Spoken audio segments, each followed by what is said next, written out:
Welcome, Money Talkers. I am here with a special guest today, someone I've known for a little while, and his name is Mark Moss. He's a speaker, a trainer, a coach around investment strategies.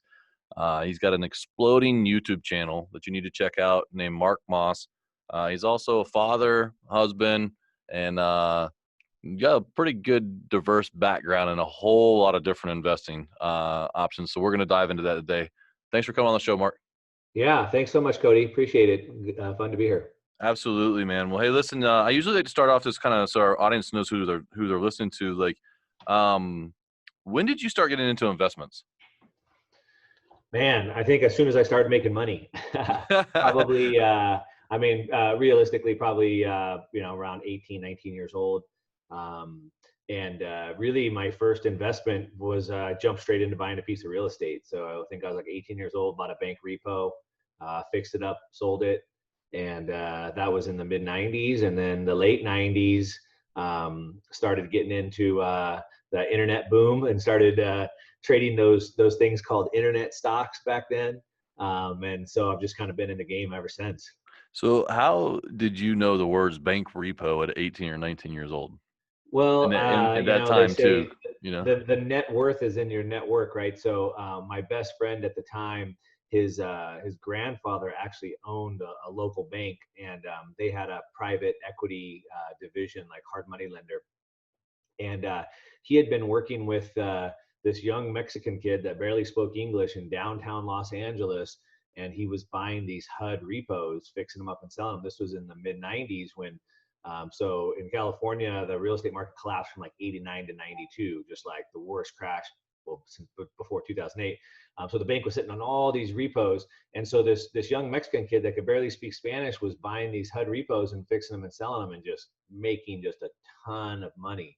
And so my best friend's grandfather, my roommate, the grandfather says, "Hey, to this Mexican kid, Lorenzo," he said, "Hey, I've been helping you make a bunch of money. Take my grandson under your wing and show him how."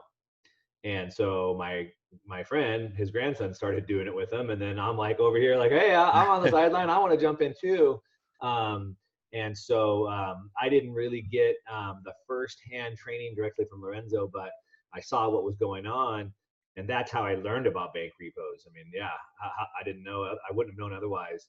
Um, and I didn't, it seemed like a perfect opportunity because I didn't have any money. I mean, I was 18 years old, I didn't have any money, and I was able to buy one from the VA. It was a VA repo, and they sold it to me zero down, no money.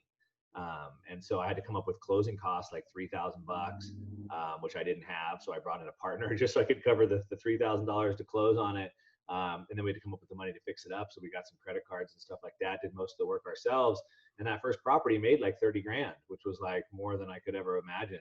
Oh, that's like hitting the lotto at 18, 19 years old. Yeah, and Yeah. then we just parlayed it, into another one, another one, another one.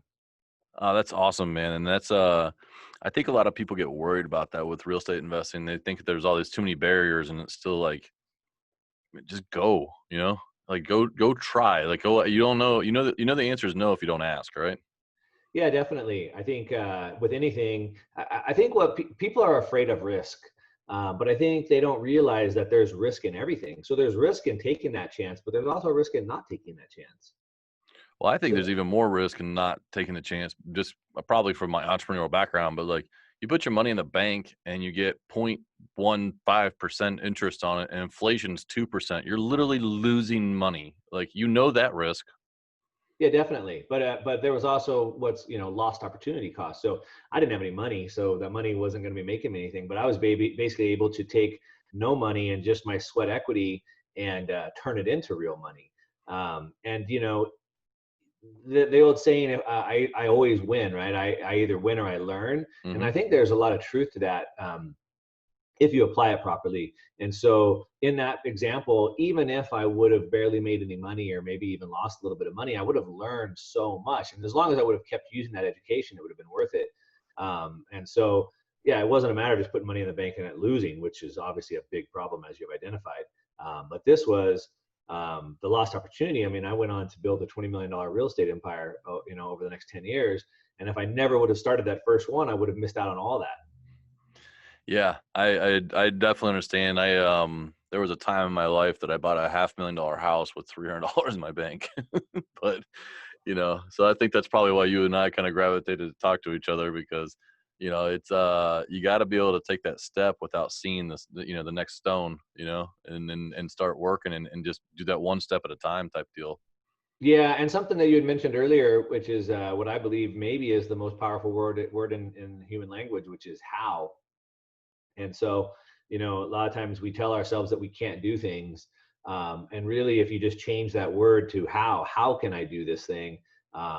Amazing things happen. And so, people have all these false beliefs they tell themselves as to why they can't do things.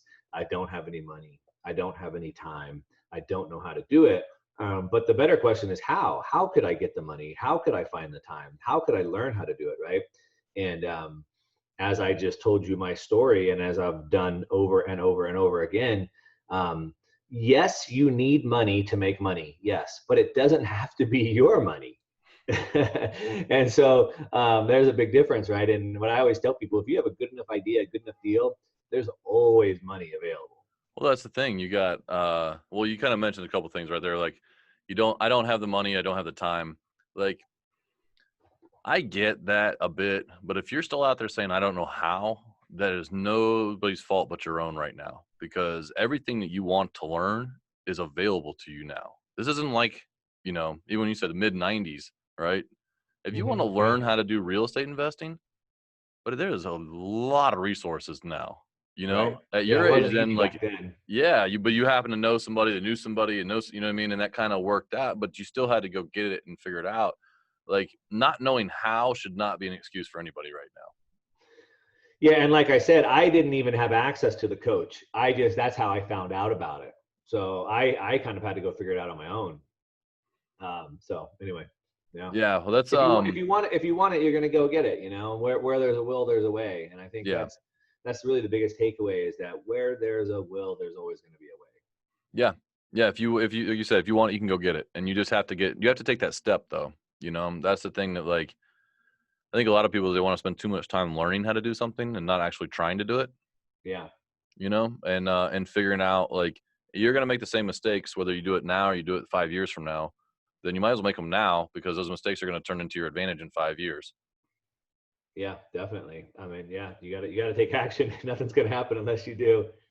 Yeah, that's so what did so how did you turn that into getting into like speaking and training and those kinds of things? Like that's a big difference than as just as a real estate investor. Like you said, you went more into stocks.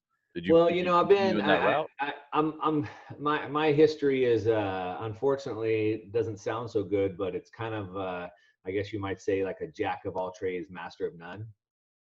And so, just kind of, that's just been my background my whole life. Like, my parents wanted me to experience everything because they said you never know what you'll be good at. So I've literally played every musical instrument. I haven't mastered them all, but I've taken 1 or 2 years at a minimum of lessons into each instrument, right? I've played every sport there is, right? I didn't get college scholarships for any of them, but I've played them all at a pretty good level. I grew up in Southern California, so I'm an action sports guy. So snowboarding, motocross, surfing, skateboarding, those are my passions, and I do them at a pretty high level, but like almost good enough to maybe go pro in some of those, but never did, right? So and so into business and making money, kind of the same thing. Where yeah, I've done a ton of real estate investing. I've also invested into lots of businesses. I've done stock investing, obviously. I've started a ton of businesses. I mean, I've started dozens of businesses. I've had, I think, 8 different businesses scale to $1 million plus in 12 months. I've had a Fortune 500 exit. Sold companies. Um, and so I've done a lot of different things. And because I'm always trying different things, like I said, I'm a jack of all trades, master of none. And so, real quickly, if I go through my story, so yeah, real estate was going really good. I was also building businesses at the same time. I had 2 different businesses that were crushing it. In like 2006, I sold 2 of those businesses off. One of them was to a Fortune 500 company, and made a ton of money. And I took everything and just put it on the line into real estate. And that didn't work out too good in 2008. And I ended up negative millions of dollars in the hole. So all my businesses, all my investments, everything I had done, I put it all on the line and lost it all, and it came out in a hole. And so that was pretty painful, as you might imagine. I mean, I had just turned 30, just retired, just kind of hit all my goals, just had my first kid, um, just built this custom house that we were living in, and now I had nothing, you know. And so I basically had to rebuild myself from scratch, which was a painful process, as anyone could imagine. Um, I stuck to I'd been really involved in marketing, so I'd done a lot of one of my businesses was I was an early pioneer into the internet, and so one of my businesses was all marketing, doing online marketing, and so I started doing online marketing, lead generation, um, and because I had been involved in technology and the internet in early stages, it let me get into cryptocurrencies very early. And being an internet marketer and being in cryptocurrencies, 2015-ish, 2016, people started getting really interested. And so all my friends were like, hey, what about this one? And what about that one? And how do I do this? And how do I that? And I got tired of answering the questions over and over. So I just started recording videos and then like, hey, well, what are you buying? What are you holding? So I just put my portfolio online so all my friends and family could track it. Long story short, that turned into like a subscription newsletter where people were paying me to follow along with what I was doing. And I grew that really big. I grew that to thousands of subscribers, and kind of became one of the foremost experts in the cryptocurrency space. And so then that led to people wanting me to come talk and lecture and things like that. So it was kind of like a natural evolution. And I know you want to kind of address this somewhat to kids and parents and of kids and whatnot. And I think, you don't always know exactly what you're going to do. You just kind of follow the path, right? And so it wasn't like I set out to go like, oh, I'm going to go be a speaker and a trainer. It was what I was doing attracted enough attention to where people then wanted me to come talk to them about it. And so it was just kind of like following a natural path. And then, and so anyway, that's how I got there. Yeah. No, that's awesome, man. I'm just listening because it's I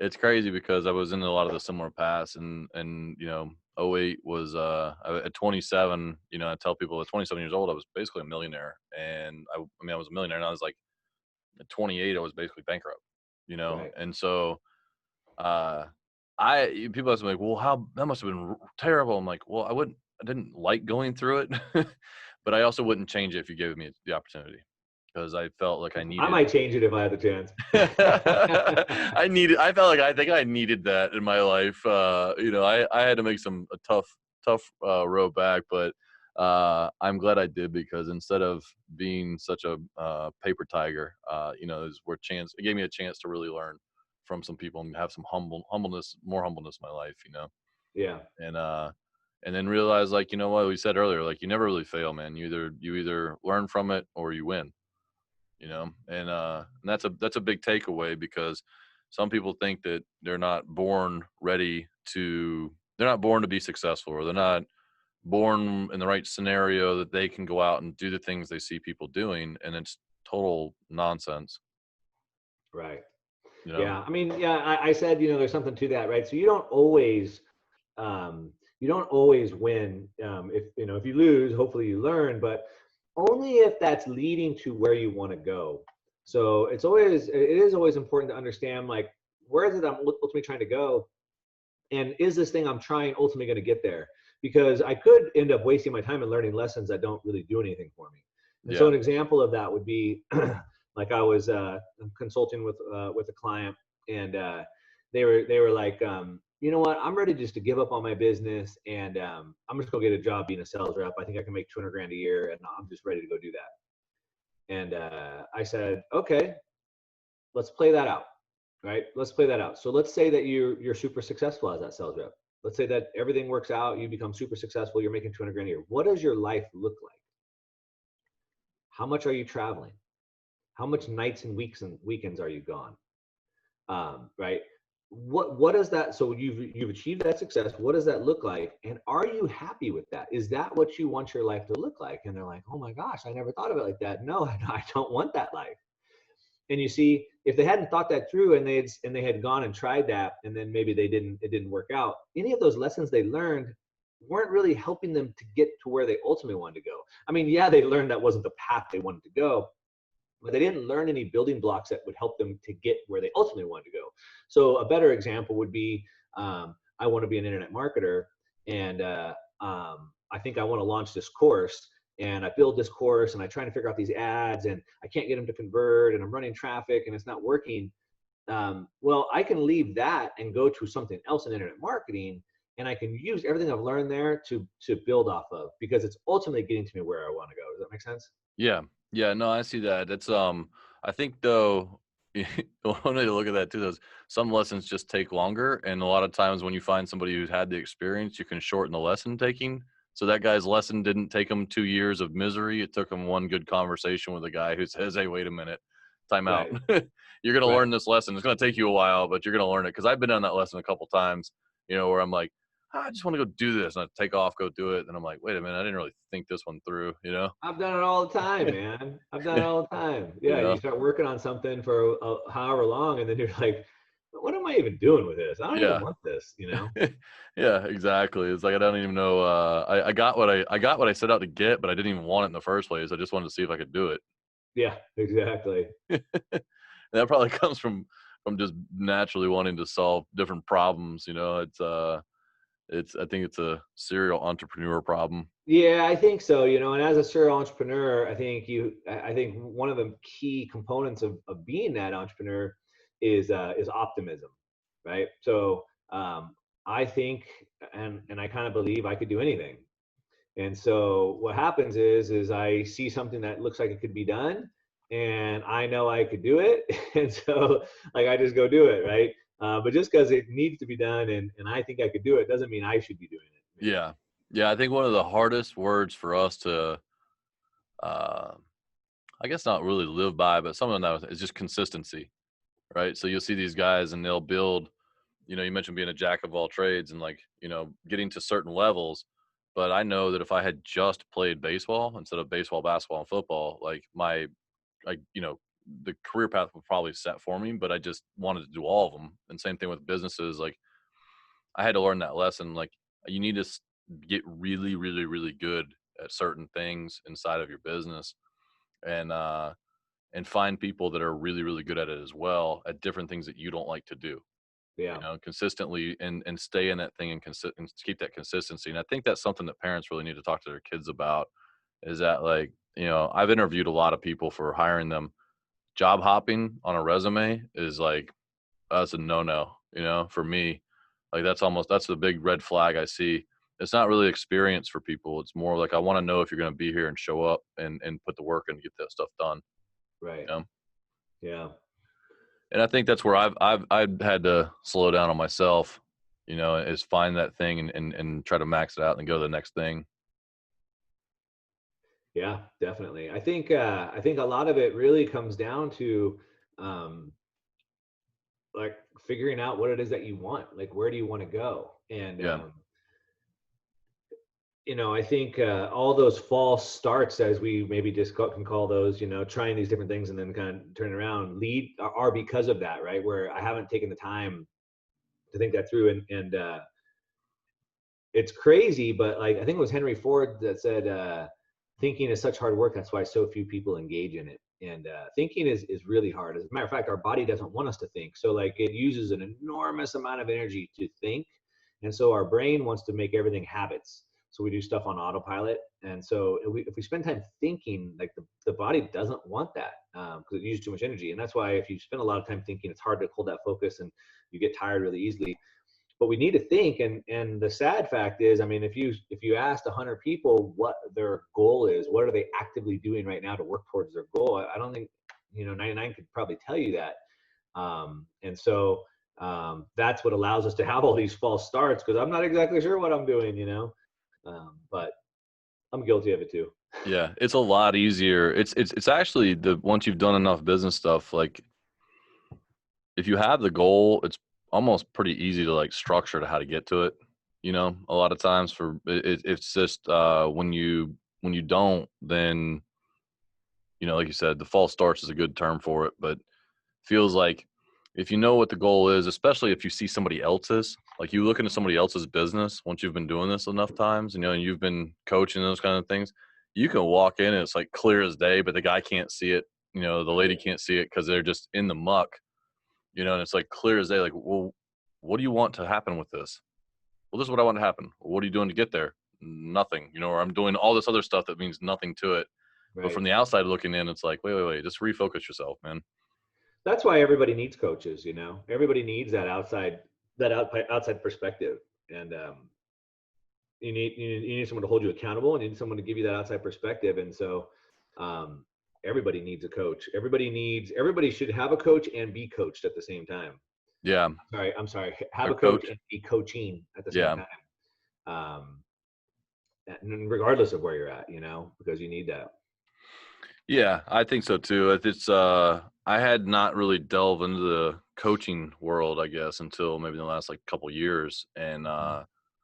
I mean it's crazy, but it's almost like a coach when you're playing sports, like you don't want to let them down Yeah, for for me. sure. The So I accountability piece. yeah, the accountability piece is one part that I never really expected, because it was like, well, what do they care if I do or don't, you know? Yeah. When you have somebody, you're Well, like, man, I got to show I up. mean, It it's gives you a, that motivator.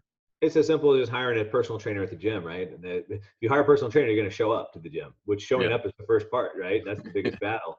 And then they'll give you the outside perspective, like, oh no, you need to move your arms up this way or move it this way, right? So they can give you that kind of perspective that you couldn't get on your own. Yeah. So I mean, that's just an easy, perfect real world example. Well, I want to jump in real quick on what you're doing with YouTube. I know it's going to be a kind of a shift from what we're talking about in a second, but like before, I don't want to run out of time before talking to you about it. So, um, because I saw a post you'd put up a little bit ago. Can you give me some of the numbers? So you just give me, like, I know you talked about doing it about a year ago, right? Yeah, so it's been just over a year now that I started doing YouTube. And the interesting thing is, like, you know, I've been super into like personal development, obviously tons of business and investing, all that stuff for a long time. And all my friends, like so many of my close friends and family have always told me, "Oh, you're a speaker. You should be a speaker." And I'm always like, "No, no, no. That's the last thing I want." But about a year and a half ago, my business partner at the time had started this YouTube channel, and he's like, "Hey, do a video with me. Like, just come on. We'll do like a live stream together." I'm like, "Oh, I don't want to do it." And he kind of like, "No, no, you got to come on." So I did, and like I kind of liked it, and people really responded well to it. And so then I did a couple more, and then he's like, "Oh, just do a couple of your own videos," and I did. And then he's like, hang on, you got to get off my channel." Like, he's like, "I'm losing my identity. You need to go up." And I'm like, "I don't want to start a channel." He's like, "Well, you have to." And we were business partners. So like, "I need you to for the business. You can't be on my channel." So I did, and so I kind of got reluctantly forced into it, Um, but it was like the best thing ever for me because, like I told you, I'd kind of been doing this online marketing for years, for over a decade. I don't know, 15 years. And I was marketing, mortgage. That's kind of where I started, like finance, like mortgage leads and um, attorney leads or solar leads or whatever. And you're always setting up a campaign, and it's like, each product you're trying to figure out one at a time. And all of a sudden, I built this YouTube channel, and now it's like I have this platform, and I feel like I went from like having a job to like a career, where now I have this platform of people that are following, and that as long as I continue to provide them value, they're always going to continue to come back to me. And so, yeah, man, within a year, big things happened. We broke into the True Comma Club and ClickFunnels, so that means we did over $1 million of sales. And mind you, that this is with no paid ads. This is all organic, so there was no cost to that. Went on to do several million, over $4 million that first year, just off of YouTube alone, organically. Um, Well, I don't and want you to pass over that, man. That is a massive, massive accomplishment, because there's a lot of people out here that are gurus. They've got rented cars and rented Airbnbs and shooting photos, or you got all these people that maybe they're not doing that. They're not as flashy, but they're also like, oh, I did $1 million in sales and I've got my thing for this year. But they spent $900,000 in ads and $200,000 in promotion. So they lost 100 grand doing it, but they did $1 million in revenue. it's a You know, big that change, YouTube thing you just skipped over was, I didn't pay for that. The magic word was organic, right? right? That is Yeah. amazing. And so, like, what did you crack the algorithm, or did you, is this some massive thing where I think it's I super think there's technical, there's or I think some of each. So I think there's some of each. So I think I figured out a formula. I don't want to say the YouTube algorithm is tough to crack, and I've definitely found a bunch of pieces that make that work. But I'd say it's the formula. So it's a combination of using the YouTube algorithms in combination with traditional copywriting storytelling frameworks. And so when you put the whole formula together, it becomes super powerful. So yes, there's a YouTube algorithm, right? So like people want to tell you, oh yeah, just get SEO keywords that people that search for and just name all your videos that, and that's cool, you know. But like 20% of my traffic comes from search. Yeah. 80% of my traffic comes from YouTube suggesting my videos. We were talking earlier, and you were saying every time you get on YouTube, you see Graham Stephan, right? Yeah. YouTube is shoving it down your face, right? So like, I want YouTube to promote me. Oh yeah. And so there's the whole side of the algorithm for that. And so yeah, you can get all the SEO keywords you want, but it's like that's one part of the strategy. So it's kind of like this formula of one, using search, two, using YouTube to promote you, three, really providing massive value so people start to come back to you, people watch more of your videos. So that's all part of growing the channel. But then how do you monetize the channel, which is the next part, which is then like learning how to get somebody that watches your videos to trust you and get them offline, so that you can start a conversation with them offline, build a relationship with them offline, finding out what their needs, problems are, etc., and then finding solutions to those problems that you can offer them for money. And so yeah, it's a formula, right? So there's definitely the how to get videos on YouTube, how to grow your audience on YouTube. But then there's the how do I build a relationship with the audience, and then how do I get them offline and then make money from them. Yeah. How they become customers. How they become customers, you know. And so a lot of that's obviously traditional stuff, like you're in online marketing and sales, so you kind of get that, right, where it's, you know, copywriting and value swaps and things like that.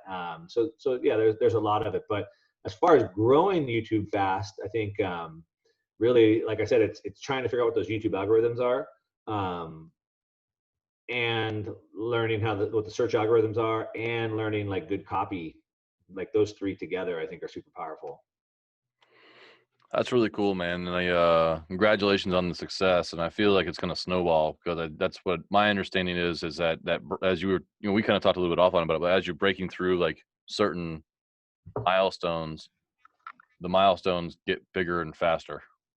Yeah, it's been good, right? So then just a couple months ago, I launched a new investment newsletter, and just went on video to my audience. Hey guys, what do you guys want to learn? Boom, dropped. Okay, let me start a new newsletter that'll address that, and, you know, pulled a 6-figure launch just out of thin air, you know. So that's the power of having that platform. Russell Brunson says it's sending the bill to the list. So you want to buy a new truck? That new truck's $70,000. So then remember I told you that magic question earlier is how. Yeah. How could I get $70,000 out of my list? What would they buy that could generate $70,000? What do they need? And so with an audience, it's super easy. I showed you real quickly how I can do polls real fast and get 1,000 people to tell me what they want. So I just put out a couple polls. I get, you know, a couple thousand people tell me what they want, and then that's my next product, right? So it becomes super easy. And you know, I don't want it to sound salesy at all. What I learned in sales a long time ago is that if you help other people get what they want, you get what you want. So it's not about me. It's not about me getting what I want. It's about me always helping people get what they want. And when I do that, then I can get what I want. I mean, that's the framework you take to it, or the mindset, I guess. Well, and that's the framework for everything. And so one way you grow a channel super fast is every single time I sit down to do a video, I think about my audience. What can I help them with? What is the one thing that I could teach them right now? What could they take away from this video that they'll feel like they've learned by? So like I've had people lots of times like, oh, you're a YouTube guy, I'm a YouTube guy, we should do a collab. I'm like, okay, what do you want to talk about? I don't know, we'll just get on and talk. I'm like, no, I won't do that. Because I won't waste my audience's time. Mm-hmm. I'm not going to just get on and talk. If I'm going to talk to my audience, I'm going to bring them value every single time. Because I value that. You start with the goal and then work into the content. So if you're looking at a problem to solve, right, or that they want, the information that they need, whatever that is that where you're starting with? So you're starting with, here's the end goal of what I want this talk to have a solution to it, or yes and no. So there's a couple different ways, you know, there's a couple different video formats, but like one would be something like that. So like what's something that I could teach about? So let's say, for example, I want to, for investing, I would say, like, let's talk about one investing strategy, and it's dollar cost averaging. All right. Now, what are the 3 points that I should teach them about dollar cost averaging? Right. So I'd talk about the problem. The problem is people are trying to time stocks. They're trying to buy high and sell low, but it's almost impossible to time. So I might build that problem up. Here's what statistics say. Here's why it doesn't work. Then I might twist the pain a little bit, right? So like the problem is if you do it, here's what happens and here's what can happen. So here's a strategy, dollar cost averaging. So I'd build up the problem, twist the pain, and then present a solution, dollar cost averaging. And then I'd say, here's 3 things that you could do, right? So 1, do consistent buying on a weekly basis or monthly basis. Do 2, right? So that might be one way to do it. But typically it's kind of a problem solution type of script.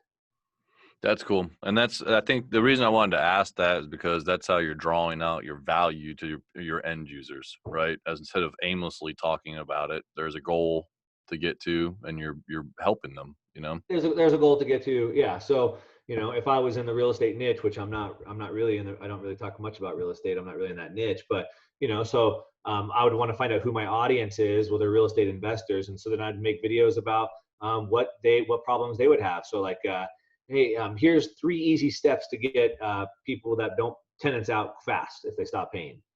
Right. And hey, I had this problem. Here's a big problem. Actually, in these states, it take 90 days to get people out. Here's the problems. You could lose this much money. You could lose a whole year's of profit. Here's 3 steps that you should do to get people out really quick. Right. So like every time you do a video, you're just trying to like think about their problems and just come out with solutions for that. That's awesome, man.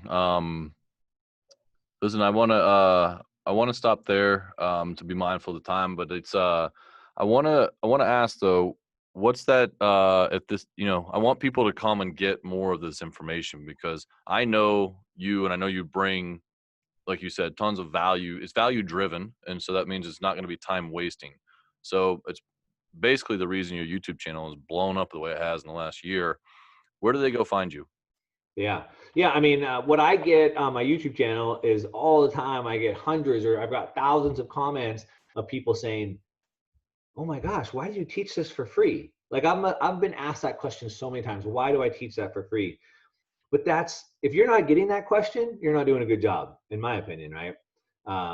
So anyway, yeah, I mean, obviously go to my channel, Mark Moss. Like I said, I speak mostly about investing topics. However, I've had dozens of my friends and associates start asking me these strategies, and I've been coaching them through there. I just got back from Funnel Hacking Live, which you weren't able to make it to, which was in Nashville, a huge event, the big marketing conference of the year. And I've got like 50, 60 people asking me to teach these strategies. So I did just create a Facebook group. Yeah. And basically it's free. So it's a free group. You can just join it, ask your questions. I'm going to start doing like teaching in there a couple times a week, answering questions. That way I can talk to everybody at one time instead of trying to do one at a time. And it's just called Perpetual Video Profits. Perpetual Video Profits. You can join it for free. And it's just a way that I can just do free training out of there. I call it perpetual because you'll kind of like this being a real estate guy, is that there's a big difference between YouTube and all the other platforms, right? So YouTube isn't really social media, right? So LinkedIn, Twitter, Instagram, Facebook, TikTok, whatever, I post on there, within a couple hours, it's gone. Yeah. Right? But YouTube is a search engine. So people go to YouTube to learn. So when I make topics that are relevant, how to grow your Instagram following really fast, how to create a lead magnet that will attract thousands of leads, how to, right? And to make these videos, they'll pull in leads for years. Yeah. For years. So like I make a video that has like a lead magnet, and that thing could be bringing me leads for who knows, 5 years, right? And it's making me income off of YouTube as well. I was thinking about calling it video estate, because each video is almost like having a little rental property. A rental property, right? Each one is bringing me 5 leads a month or $10 a month. And eventually I have 1,000 videos and it's bringing me 1,000 leads a month, right? Yeah. And so every time I put up a video, it's like, this one is there forever and will always bring leads and revenue. This one will always bring leads. This one will always bring this one. And every time I drop one, I just keep building that base out. That's awesome. That's a fantastic way to think about that as little video real estate rentals, you know? Yeah. So no more people telling us you can't get out there without any I don't have the money or the time or the knowledge, right? That knocks it all 3 of those 3 out. So Yeah, exactly. awesome, man. Well, hey, listen, I want to say thanks a lot. Money talkers, make sure you go out there and check him out, man. Mark Moss brings it. He's got the right intentions of what he's teaching out there, and so that's why these things are blowing up for him. And get onto YouTube, go check out his video channel. I want to say thanks Yeah. again, Mark. Yeah. Thanks so much.